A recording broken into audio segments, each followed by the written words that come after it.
सभी उपस्थित गणमान्य जनों को मेरा सादर अभिनंदन। आज मैं आस्था मिश्रा लॉयड लॉ कॉलेज का प्रतिनिधित्व करते हुए क्या हिंदी भारत की राष्ट्रभाषा होनी चाहिए कि अनुमोदन में अपने प्रस्ताव रखने वाली हूँ। तो महोदय, मेरी एक शिकायत है सबसे, यकीनन जिसमें मैं खुद भी शामिल हूँ, कि आखिरकार हिंदुस्तानी होकर हिंदी दिवस की बधाई क्यों देनी पड़ती है। हर वर्ष 14 सितंबर को हिंदी दिवस क्यों मनाना पड़ता है। हिंदी पखवाड़ा भारत के तमाम कार्यों में क्यों अपनाना पड़ता है।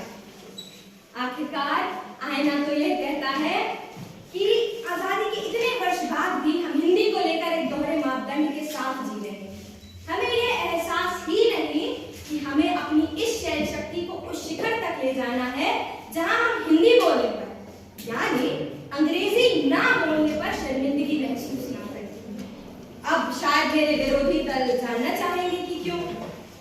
तो इस समाज में एक ऐसी मानसिकता जन्म ले चुकी है जहां एक अंग्रेजी वक्ता को बड़े उच्च नजरिए से देखा जाता है और अन्य मातृभाषियों को शायद उसका 40% भी नहीं। क्या मेरे श्रोताओं को यह ज्ञात भी है कि हिंदी आज विश्व की चौथी सबसे ज्यादा प्रयोग की जाने वाली भाषा है। साथ ही करीब 100 करोड़ की आबादी इस पृथ्वी पर हिंदी भाषी है।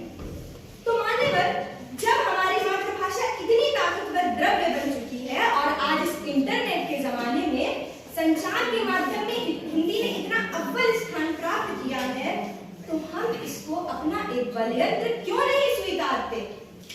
भारत अनेकता में एकता का प्रतीक, परंतु इस भारत में रहने वाले कुछ लोगों को भारत की अनेक बोलियों और भाषाओं का होना बोझ लगता है। मैं जानना चाहूंगी कि क्या आप में से कोई इस बात से इनकार सकता है कि यह बोझ नहीं, हमारा सामर्थ्य है। अब जरा विचारिए इस क्षण की मांग को, जो कहता है कि इस पावन भूमि की भी एक भाषा जिसकी उपस्थिति हमें विदेशी भाषाओं के हावी होने से बचाए। इसीलिए जनाब, इसीलिए हिंदी को बल देना, उसका प्रचार प्रसार करना, हिंदी को संशोधित करना, उसके व्याकरण में शुद्धिकरण करना, हिंदी के साहित्य को एक नए युग के अंदर ले जाना, चाहे वो गद्य हो या पद्य हो, ये सारे हमारे दायित्व है। क्या थी वो कहावत?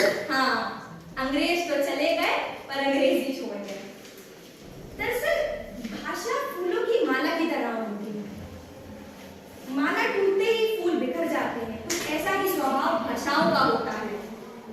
अगर किसी भाषा को बोला ही नहीं जाएगा, उसका प्रसार ही नहीं किया जाएगा, तो वह भाषा समाज में महकेगी कैसे। और मैं अपने श्रवणकर्ताओं को यह भी बताना चाहूंगी कि मेरा तात्पर्य, मेरा अभिप्राय अन्य भाषाओं को नकारना नहीं। मैं भारतीय हूँ और मुझे अपने मुल्क से जुड़ी हर वस्तु का सहृदय सम्मान करती हूँ। मेरा कहना बस इतना सा है कि हिंदी के महत्व को समझा जाए और उसका पूर्ण सदुपयोग किया जाए, क्योंकि जहां तक मैं जानता हूँ, इस धरोहर के किसी अन्य देश ने तो हमारी मातृभाषा को इतनी महत्ता दी नहीं। फिर हम क्यों? है कोई उत्तर? नहीं होगा। विषय तब अलग होता यदि हमारे पानी में यह उपलब्धि ना होती। आत्मनिर्भर भारत क्या सिर्फ एक नारा बनकर रह गया है? हमें अपनी दिनचर्या में तो स्वदेशी वस्तुओं की लालसा रहती है, मगर अफसोस वचनों की कुशलता हेतु एक पल को विचार नहीं करते।